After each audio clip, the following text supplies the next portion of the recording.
सोचिए जरा, भारत का एक ऑटोमोबाइल जायंट यानी टाटा मोटर्स अचानक से ये फैसला करता है कि वो खुद को दो हिस्सों में बांट देगा। ये कोई आम रीस्ट्रक्चरिंग नहीं है, बिल्कुल नहीं। ये तो एक ऐसी कहानी की शुरुआत है जहां दो जुड़वा कंपनियां एक नए एम्पायर के लिए आमने सामने खड़ी हैं। लेकिन इससे एक बहुत बड़ा सवाल खड़ा होता है। आखिर एक कंपनी जो इतनी सफल है वो इतना बड़ा, इतना रिस्की कदम क्यों उठाएगी, है ना? इसका जवाब एक बहुत ही दिलचस्प फाइनेंशियल पजल में छिपा है और आज हम इसे ही सॉल्व करने जा रहे हैं। इसे कहते हैं कॉन्ग्लोमरेट डिस्काउंट। आसान भाषा में समझें तो सोचिए, आपकी एक ही दुकान है जिसमें आप दुनिया की सबसे बेस्ट स्पोर्ट्स कार भी बेच रहे हैं और सबसे मजबूत ट्रक भी। अब इन्वेस्टर कंफ्यूज हो जाता है कि इस दुकान की असली वैल्यू क्या है, स्पोर्ट्स कार के हिसाब से या ट्रक के हिसाब से। कुछ ऐसा ही हो रहा था टाटा मोटर्स के साथ। इस डिवीजन का मकसद ही यही है कि इन दोनों की असली कीमत को दुनिया के सामने लाया जा सके। ठीक है, तो चलिए इस मास्टर प्लान की एक एक परत खोलते हैं और देखते हैं कि ये डिवीजन, ये बंटवारा आखिर काम कैसे करेगा। तो सवाल यह है कि ये सब होगा कैसे और कब। देखिए, डेट्स जरूरी हैं। 1 अक्टूबर 2025 को ऑफिशियल डिवीजन हो जाएगा। फिर मिड अक्टूबर तक ये फाइनल हो जाएगा कि किस शेयर होल्डर को क्या मिलने वाला है। और नवंबर आते आते ये दोनों नए खिलाड़ी शेयर मार्केट के मैदान में उतरने के लिए बिल्कुल तैयार होंगे। और जो मौजूदा शेयर होल्डर्स हैं, उनका क्या? उनके लिए ये एक बहुत ही सिंपल सा मामला है। टाटा मोटर्स के हर एक शेयर के बदले उन्हें नई कमर्शियल व्हीकल कंपनी का भी एक शेयर मिल जाएगा। सिंपल, मतलब केक उतना ही बड़ा रहेगा, बस अब उसके दो अलग अलग फ्लेवर वाले टुकड़े होंगे। तो चलिए मिलते हैं पहले जुड़वां से, TML कमर्शियल व्हीकल्स। इसके बारे में ऐसे सोचिए, ये एक शांत, पावरफुल और अनुभवी योद्धा है। वो योद्धा जो पूरी इकोनॉमी की रीढ़ की हड्डी है। इसका मिशन बिल्कुल साफ है, स्टेबल कैश फ्लो बनाए रखना और भारत के बढ़ते हुए इंफ्रास्ट्रक्चर का पूरा फायदा उठाना। इसका टारगेट है डोमेस्टिक मार्केट में अपना 40% का राज वापस हासिल करना और हाँ, एक हेल्दी प्रॉफिट मार्जिन के साथ साथ ग्लोबल स्टेज पर भी अपनी पहचान बनाना। और देखिए, इसकी ग्लोबल एम्बिशन सिर्फ कोई सपना नहीं है। आइविको को एक्वायर करने के प्लान के बाद कंपनी का रेवेन्यू मैप पूरी तरह से बदल जाएगा।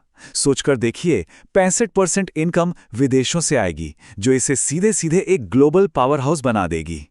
लेकिन ये कंपनी सिर्फ आज में नहीं जी रही। इसका सबसे बड़ा दांव वो भविष्य पर है, यानी हाइड्रोजन। ये कंपनी भारत में क्लीन ट्रांसपोर्ट की क्रांति को लीड करने की तैयारी में है। चलिए अब मिलते हैं दूसरे, थोड़े ज्यादा ग्लैमरस जुड़वां से, TML पैसेंजर व्हीकल्स। इसको एक हाईटेक सुपरस्टार समझ सकते हैं, जो तेजी से बढ़ रहा है, लेकिन हाँ, थोड़े रिस्क भी उठा रहा है। यहां खेल बिल्कुल अलग है। यहां सब कुछ स्पीड, इलेक्ट्रिफिकेशन और लग्जरी के बारे में है। गोल है डोमेस्टिक मार्केट में एक बड़ा हिस्सा हासिल करना और अपनी इलेक्ट्रिक और लग्जरी कारों के दम पर धूम मचाना। लेकिन देखिए, टॉप पर बने रहना आसान नहीं होता। इलेक्ट्रिक व्हीकल्स की इस जंग में नए नए दावेदार आ रहे हैं। MG मोटर और महिंद्रा जैसे कंपेटिटर्स ने टाटा की डोमिनेंस को एक सीरियस चैलेंज दिया है। पर यहां कहानी में एक ट्विस्ट है। मार्केट शेयर थोड़ा कम होने के बावजूद इसका EV बिजनेस पहली बार, फर्स्ट टाइम प्रॉफिटेबल हुआ है। इससे एक बात साफ होती है, अब खेल सिर्फ रेस जीतने का नहीं, बल्कि हर कदम पर पैसा कमाने का भी है। अब आते हैं इस कहानी के सबसे बड़े, सबसे जरूरी खिलाड़ी पर, जैगुआर लैंड रोवर यानी JLR। इसकी रीइमेजिन स्ट्रैटेजी एक ऐसा दाव है जो या तो इसे इतिहास में हमेशा के लिए अमर कर देगा या फिर सब समझ ही गए होंगे। तो इनका लक्ष्य क्या है? लक्ष्य है JLR को 2039 तक एक ऐसी मॉडर्न लग्जरी ब्रांड में बदलना जो पूरी तरह से इलेक्ट्रिक हो और कार्बन नेट जीरो। ये सिर्फ एक बदलाव नहीं है, ये एक तरह से पुनर्जन्म है।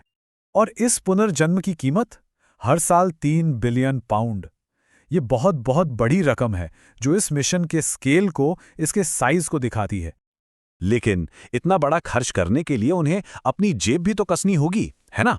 तो हर साल 1.4 बिलियन पाउंड की बचत का टारगेट भी है। ये बिल्कुल एक रस्सी पर चलने जैसा है, जहां एक तरफ महत्वाकांक्षा है और दूसरी तरफ फाइनेंशियल डिसिप्लिन। तो इस सब का इन्वेस्टर्स के लिए क्या मतलब है? सिंपल है, अब उनके पास दो अलग अलग कहानियों में, दो अलग अलग फिलॉसफीज में इन्वेस्ट करने का ऑप्शन है। ये स्लाइड बेसिकली पूरी कहानी को साफ कर देती है। एक तरफ है TMLCV, जो स्टेबल है, भरोसेमंद है, एक सेफ दाव है, ये वैल्यू इन्वेस्टर्स को पसंद आएगा। और दूसरी तरफ है TMPVL, एक्साइटिंग, तेज, हाई ग्रोथ, हाई रिस्क। ये उन लोगों को आकर्षित करेगा जो ग्रोथ की तलाश में है।